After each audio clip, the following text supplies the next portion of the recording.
Hi friends, R4iലേക്ക് എല്ലാവർക്കും സ്വാഗതം. ഇന്ന് നമ്മുടെ ബെഞ്ച് മാർക്ക് ഇൻഡെക്സ് ആയിട്ടുള്ള നിഫ്റ്റി 50 ഏകദേശം 40 പോയിന്റോളം ഇടിഞ്ഞുകൊണ്ട് 24,238 എന്ന ലെവലിലാണ് ക്ലോസ് ചെയ്തിരിക്കുന്നത്. ഏഷ്യൻ മാർക്കറ്റിലും ഗ്ലോബൽ ലെവലിലും ഒക്കെ നിൽക്കുന്ന ശക്തമായ ഒരു അൺസർട്ടനിറ്റി അതുമായിട്ട് താരതമ്യം ചെയ്യുമ്പോൾ യഥാർത്ഥത്തിൽ ഇന്ത്യൻ സ്റ്റോക്ക് മാർക്കറ്റ് കുറച്ചുകൂടി ഒരു പ്രതിരോധം കാണിച്ചതായിട്ടാണ് നമുക്ക് കാണാൻ കഴിയുക. അപ്പോൾ നിലവിൽ നടന്നുകൊണ്ടിരിക്കുന്ന US-ഇറാൻ സംഘർഷങ്ങൾ കാരണം ക്രൂഡ് ഓയിലിൻ്റെ വില 90-ന് മുകളിലേക്ക് പോയത് തീർച്ചയായിട്ടും ഇന്നത്തെ മാർക്കറ്റിൻ്റെ ഒരു ഇടിവിന് കാരണമായിട്ടുണ്ട്. എന്നാൽ നമ്മൾ ബ്രോഡ് മാർക്കറ്റ് പരിശോധിച്ച് കഴിഞ്ഞാൽ 50% കൂടുതൽ സ്റ്റോക്കുകൾ അഡ്വാൻസ് ചെയ്തിട്ടാണുള്ളത്. 44% സ്റ്റോക്കുകൾ മാത്രമാണ് ഡിക്ലൈൻ ചെയ്തിട്ടുള്ളത്. നിഫ്റ്റിയിലെ മേജർ മാർക്കറ്റ് ഇൻഡെക്സുകളായിട്ടുള്ള Nifty, next 50, small cap, micro cap, mid cap, ഈ ഇൻഡെക്സുകളിലൊക്കെ പോസിറ്റീവ് ക്ലോസിംഗ് ഉണ്ടായിട്ടുള്ളത്. നിഫ്റ്റി 50 മാത്രമാണ് താഴോട്ടേക്ക് പോയിരിക്കുന്നത്. അപ്പോൾ നിഫ്റ്റി 50 താഴോട്ടേക്ക് പോകാനുള്ള ഒരു കാരണമായിട്ട് നമ്മൾ കാണുന്നത് ഇന്ന് മാർക്കറ്റിലെ ടോപ്പ് ലൂസേഴ്സ് നമ്മൾ എടുത്തു കഴിഞ്ഞാൽ അതിൽ 3 പ്രധാനപ്പെട്ട ഹെവി വെയിറ്റ് ബാങ്കുകളാണ് കാണാൻ കഴിയുക. ഒന്ന് HDFC ബാങ്ക്, മറ്റൊന്ന് ആക്സിസ് ബാങ്ക്, മറ്റൊന്ന് കൊട്ടാക് മഹീന്ദ്ര ബാങ്ക്. ഇതുകൂടാതെ ഇന്നത്തെ മൊത്തം സെക്ടറുകളുടെ ഒരു പെർഫോമൻസ് നമ്മൾ പരിശോധിച്ചാൽ കാര്യമായ ഇടിവുണ്ടായിട്ടുള്ളത് പ്രൈവറ്റ് ബാങ്ക് ഇൻഡെക്സിൽ മാത്രമാണ്. മറ്റ് ചില സെക്ടറുകളിൽ ഫ്ലാറ്റ് നെഗറ്റീവ് ക്ലോസിംഗ് ഉണ്ടായിട്ടുണ്ടെങ്കിലും കാര്യമായ ഇടിവ് നടന്നിട്ടുള്ളത് പ്രൈവറ്റ് ബാങ്ക് ഇൻഡെക്സിലാണ്. അവിടെ 2% കൂടുതലുള്ള ഒരു ഫോൾ കാണാൻ കഴിയും.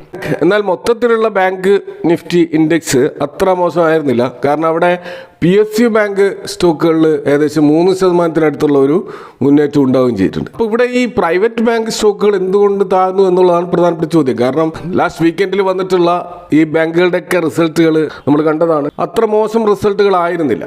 ഓക്കെ, HDFC ബാങ്കിൻ്റെ റിസൾട്ട് മാർക്കറ്റ് എക്സ്പെക്ടേഷനോട് അടുത്ത് വന്നിട്ടില്ല. പക്ഷേ മറ്റ് ബാങ്കിങ് സ്റ്റോക്കുകളുടെയൊക്കെ റിസൾട്ട് നല്ല രീതിയിലായിരുന്നു വന്നത്.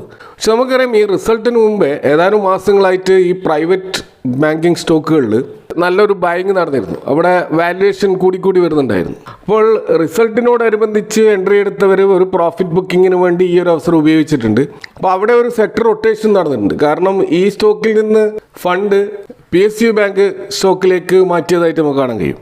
കാരണം അവിടെ ഇൻവെസ്റ്റേഴ്സ് സ്വകാര്യ ബാങ്കുകളെക്കാൾ മെച്ചപ്പെട്ട റിസൾട്ട് ഈ പബ്ലിക് സെക്ടർ ബാങ്കുകളിൽ നിന്ന് വരാൻ സാധ്യതയുണ്ട് എന്ന് ഇന്നത്തെ പഞ്ചാബ് നാഷണൽ ബാങ്കിൻ്റെ റിസൾട്ടുകൾ വിലയിരുത്തിക്കൊണ്ട് മനസ്സിലാക്കിയിട്ടുണ്ട്. അതിൻ്റെ അടിസ്ഥാനത്തിൽ ഒരു ഫണ്ട് ഷിഫ്റ്റിംഗ് ആണ് അവിടെ നടന്നിട്ടുണ്ടാവുക. അപ്പോൾ ഈ പ്രൈവറ്റ് ബാങ്കുകൾ അവരുടെ ലിക്വിഡിറ്റി ഉറപ്പാക്കാൻ വേണ്ടിയിട്ട് ഈ ഇൻവെസ്റ്റേഴ്സിന് ഉയർന്ന പലിശ നിരക്ക് വാഗ്ദാനങ്ങൾ ചെയ്തതായിട്ടാണ് വിലയിരുത്തപ്പെടുന്നത്. കാരണം ഹൈ ഡെപ്പോസിറ്റ് കോസ്റ്റ് കാരണം ഇവരുടെ ഈ പലിശ വരുമാനത്തിൽ അഥവാ നെറ്റ് ഇൻട്രസ്റ്റ് മാർജിനിൽ ഒരു കുറവ് വന്നിട്ടുണ്ട്. കാരണം നമുക്കറിയാം, ഏതൊരു ബാങ്കിൻ്റെയും പ്രധാനപ്പെട്ട ഒരു വരുമാന സ്രോതസ് എന്ന് പറയുന്നത് നെറ്റ് ഇൻട്രസ്റ്റ് ഇൻകമാണ്. അതായത് ബാങ്ക് ആളുകൾക്ക് ലോൺ കൊടുത്തുകൊണ്ട് സമ്പാദിക്കുന്ന ഇൻട്രസ്റ്റും അതുപോലെ ആളുകൾ ബാങ്കിൽ ഡെപ്പോസിറ്റ് ചെയ്യുമ്പോൾ ബാങ്ക് ഇൻവെസ്റ്റേഴ്സിന് നൽകുന്ന ആ ഒരു ഇൻട്രസ്റ്റും ഇവ തമ്മിലുള്ള അന്തരമാണ് നമ്മൾ നെറ്റ് ഇൻട്രസ്റ്റ് ഇൻകം എന്ന് പറയുന്നത്. അപ്പോൾ ഈ നെറ്റ് ഇൻട്രസ്റ്റ് മാർജിൻ അതും ഒരു കമ്പനിയുടെ ലോങ് ടേമിലുള്ള പ്രോഫിറ്റ് എഫിഷ്യൻസി സൂചിപ്പിക്കുന്ന ഒരു കാര്യമാണ്. അപ്പോൾ നമ്മൾ ഈ കഴിഞ്ഞ ദിവസം റിസൾട്ട് വന്ന ഈ സ്റ്റോക്കുകളുടെയൊക്കെ നെറ്റ് ഇൻട്രസ്റ്റ് മാർജിൻ നോക്കിക്കഴിഞ്ഞാൽ അതൊക്കെ പോസിറ്റീവ് ആണെങ്കിലും കഴിഞ്ഞ ക്വാർട്ടർ ഓൺ ക്വാർട്ടറുമായിട്ടും അല്ലെങ്കിൽ ഇയർ ഓൺ ഇയർ ആയിട്ട് കമ്പയർ ചെയ്യുമ്പോൾ അവിടെ ഗ്രോത്ത് ഉണ്ടായിട്ടില്ല എന്ന് മനസ്സിലാക്കാൻ കഴിയും. ഇപ്പോൾ HDFC ബാങ്കിൻ്റെ ക്വാർട്ടർ ഓൺ ക്വാർട്ടറിൽ ഇയർ ഓൺ ഇയറിൽ ഇടിവുണ്ടായിട്ട് കാണാം. എന്നാൽ അവിടെ ICICI ബാങ്കിൻ്റെ ഇൻട്രസ്റ്റ് ഇൻകത്തിൽ അത്തരത്തിലുള്ള ഒരു ഇടിവ് പ്രകടമല്ല. എന്നാൽ ആക്സിസ് ബാങ്കിൻ്റെയും കൊട്ടാക് മഹീന്ദ്ര ബാങ്കിൻ്റെയും net interest income quarter on ക്വാർട്ടറിൽ ഇയർ ഓൺ ഇയറിൽ പരിശോധിച്ചാൽ അവിടെ ഇടിവുണ്ടായിട്ടുണ്ട്. അപ്പോൾ ഇത്തരത്തിലുള്ള ഒരു ഇടിവ് ഇവിടെ വന്നതുകൊണ്ട് തന്നെ അത് ഫ്യൂച്ചറിൽ ഈ കമ്പനികളുടെ റവന്യൂവിനെ ബാധിക്കുമെന്നുള്ള ഒരു അസംഷൻ ഇൻവെസ്റ്റേഴ്സിൻ്റെ ഭാഗത്ത് ഉണ്ടായിട്ടുണ്ട്. കാരണം ഈ വലിയ ബാങ്കുകളുടെ ആകെ റവന്യൂവിൻ്റെ 70-80% വരെ ഈ ഒരു നെറ്റ് ഇൻട്രസ്റ്റ് ഇൻകമാണ്. അപ്പോൾ ആ ബാങ്കിൻ്റെ ആ ഒരു ഫൈനാൻഷ്യൽ ഹെൽത്ത് സൂചിപ്പിക്കുന്ന ഒരു പ്രധാനപ്പെട്ട ഇൻഡിക്കേറ്ററാണ് ഈ നെറ്റ് ഇൻട്രസ്റ്റ് മാർജിൻ. എന്നാൽ ഇവിടെ പ്രൈവറ്റ് ബാങ്കുകളിൽ നിന്ന് വ്യത്യസ്തമായിട്ട് ഈ PSU ബാങ്കുകളെ സംബന്ധിച്ചിടത്തോളം അവർക്ക് ലോ കോസ്റ്റ് ആയിട്ടുള്ള കാസ ഡെപ്പോസിറ്റുകൾ വളരെ ഹൈ ആയിട്ട് കിട്ടും. അതുകൊണ്ട് തന്നെ അവരുടെ ലിക്വിഡിറ്റിക്ക് വലിയ ഇഷ്യൂ വരുന്നില്ല. അവർക്ക് ഹൈ ഡെപ്പോസിറ്റ് കോസ്റ്റ് വരുന്നില്ല എന്നുള്ളതും അവരുടെ ഒരു അഡ്വാൻറ്റേജ് ആണ്. ഇപ്പോൾ ഇന്ന് വന്നിട്ടുള്ള പഞ്ചാബ് നാഷണൽ ബാങ്കിൻ്റെ റിസൾട്ടും മൊത്തത്തിൽ PSU ബാങ്കുകളുടെ സെന്റിമെന്റ്സ് ഉയർത്താൻ കാരണമായിട്ടുണ്ട്. നെറ്റ് പ്രോഫിറ്റിൽ പഞ്ചാബ് നാഷണൽ ബാങ്കിൻ്റെ ഇയർ ഓൺ ഇയർ ഗ്രോത്ത് എന്ന് പറയുന്നത് 213%. അത് വമ്പിച്ചൊരു ഗ്രോത്താണ്. അപ്പോൾ ഇന്ന് ഈ സ്റ്റോക്കിലും ഏകദേശം 5% ഒരു റാലി നടന്നതായിട്ട് നമുക്ക് കാണാം. കൂടാതെ അസറ്റ് ക്വാളിറ്റിയും 3.78 ഗ്രോസ് NPA നിന്ന് അത് 2.78 ആയിട്ട് കുറഞ്ഞതായിട്ടും കാണാം.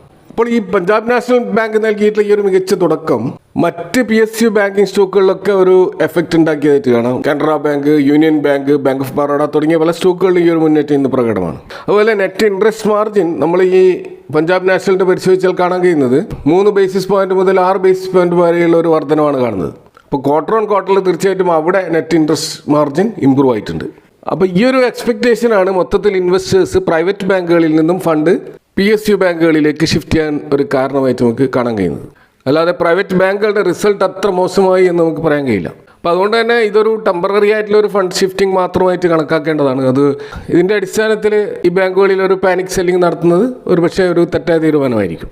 കൂടാതെ ഈ പ്രൈവറ്റ് ബാങ്കുകളിലുള്ള സെൽ ഓഫിന് മറ്റൊരു കാരണമായിട്ട് കാണാൻ കഴിയുന്നത് ഇപ്പോൾ ഗ്ലോബൽ ലെവലിൽ ക്രൂഡ് ഓയിലിൻ്റെ വില 90 മുകളിൽ പോയ പശ്ചാത്തലത്തിൽ ഈ FIAs അവർക്ക് ഏറ്റവും അധികം ഹോൾഡിംഗ് ഉള്ളത് ഇന്ത്യയിലെ ഈ വൻകിട പ്രൈവറ്റ് ബാങ്കുകളിലാണ്. അപ്പോൾ സ്വാഭാവികമായിട്ടും അവരേതെങ്കിലും തരത്തിലുള്ള ഒരു ഫണ്ട് ഷിഫ്റ്റിംഗ് നടത്തുമ്പോൾ ഈ ബാങ്ക് ഇൻഡെക്സിൽ വമ്പിച്ച ഇടിവുണ്ടാവാറുണ്ട്.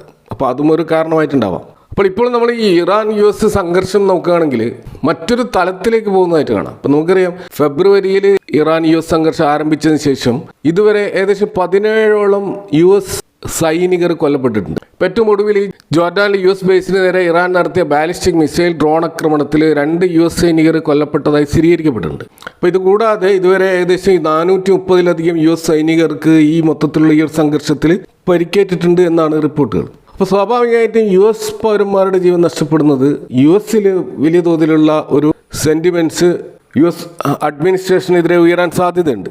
അപ്പോൾ അതുകൊണ്ട് തന്നെ ഈ യുദ്ധത്തിൽ ഇറാൻ്റെ മേൽ സമ്പൂർണ്ണ ആധിപത്യം നേടുക എന്നുള്ളത് ഒരു റിവെഞ്ചായിട്ട് അമേരിക്ക എടുക്കാൻ സാധ്യതയുണ്ട്. അപ്പോൾ അതിൻ്റെ അടിസ്ഥാനത്തിലുള്ള കണ്ടിന്യൂസ് ആയിട്ടുള്ള 9th ഡേ സ്ട്രൈക്കാണ് ഇപ്പോൾ അവർ കണ്ടുകൊണ്ടിരിക്കുന്നത്. എന്നാൽ ഇറാനാണെങ്കിൽ അവർ ഈ ഹോർമസ് സ്ട്രൈറ്റ് കേന്ദ്രീകരിച്ചുകൊണ്ടുള്ള കപ്പലുകൾക്ക് നേരെയുള്ള ആക്രമണങ്ങൾ തുടർന്നുകൊണ്ടിരിക്കുകയാണ്. അപ്പോൾ അതുകൊണ്ട് തന്നെ ഈ ഒരു മേഖലയിലുള്ള കപ്പൽ ഗതാഗതം പൂർണ്ണമായ ഭീഷണിയിലാണ്.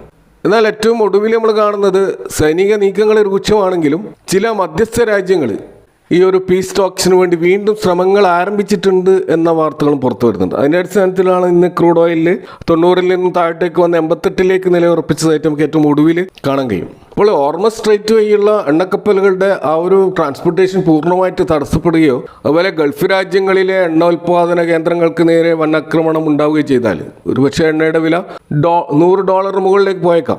ആ ഒരു അപകടാവസ്ഥയിലേക്ക് പോകാതെ നോക്കാൻ വേണ്ടിയിട്ടുള്ള ഒരു ശ്രമങ്ങൾ തീർച്ചയായിട്ടും US-ൻ്റെ ഭാഗത്തു നിന്നും ഉണ്ടാവാൻ സാധ്യതയുണ്ട്. കാരണം ഇൻഫ്ലേഷൻ അവർക്കും ഭീഷണിയാണ്. അതേപോലെ ഈ മധ്യപൂർവേഷ്യൻ രാജ്യങ്ങളിലുള്ള രാജ്യങ്ങളെ സംബന്ധിച്ചിടത്തോളം ഇവിടെ ഒരു സമാധാന അന്തരീക്ഷം നിലനിൽക്കേണ്ടത് അവരുടെ എക്കണോമിയുടെയും ആവശ്യമാണ്. ഇപ്പോഴുള്ള ഈ ഒരു സംഘർഷം വളരെ പെട്ടെന്ന് തന്നെ ഡീഎസ്കലേറ്റ് ചെയ്യാൻ സാധ്യതയുണ്ട് എന്ന് നമുക്ക് പ്രതീക്ഷിക്കാം. ഇനി നമ്മൾ ഇന്നത്തെ മാർക്കറ്റിൽ ഏർണിങ്സ് എക്സ്പെക്റ്റേഷൻ പ്രതീക്ഷിച്ചുകൊണ്ട് ചില സ്റ്റോക്കുകൾ നല്ല ആക്ഷൻ നടന്നതായിട്ട് കാണാം. അതിൽ ചില ഫാർമ സ്റ്റോക്കുകൾ നോക്കുകയാണെങ്കിൽ ഇപ്പോൾ അവിടെ സിപ്ല അതുപോലെ നാറ്റ്കോ ഫാർമ പോലെയുള്ള സ്റ്റോക്കുകളിൽ ഇന്ന് നല്ലൊരു മുന്നേറ്റം നമുക്ക് കാണാൻ കഴിയും. അപ്പോൾ ഈ ആഴ്ച വരാനിരിക്കുന്ന Q1 റിസൾട്ടുകൾ മികച്ച റവന്യൂ നൽകുമെന്നും US മാർക്കറ്റിലെ ഡ്രഗ് സെയിൽസിലൂടെ ലഭിക്കുന്ന ആ ഒരു ഉയർന്ന മാർജിനും പ്രതീക്ഷിച്ച് സിപ്ല ഉൾപ്പെടെയുള്ള പല മുൻനിര ഫാർമ സ്റ്റോക്കിലും നിക്ഷേപകർ ഇപ്പോൾ ബൈങ് നടത്തുന്നതായിട്ട് കാണാം. അതേപോലെ വെൽസ് ഫണ്ട് കോർപ്പറേഷൻ HSCL സ്റ്റോക്കുകളിലും 3% ഒരു മുന്നേറ്റം നമുക്ക് കാണാൻ കഴിയും.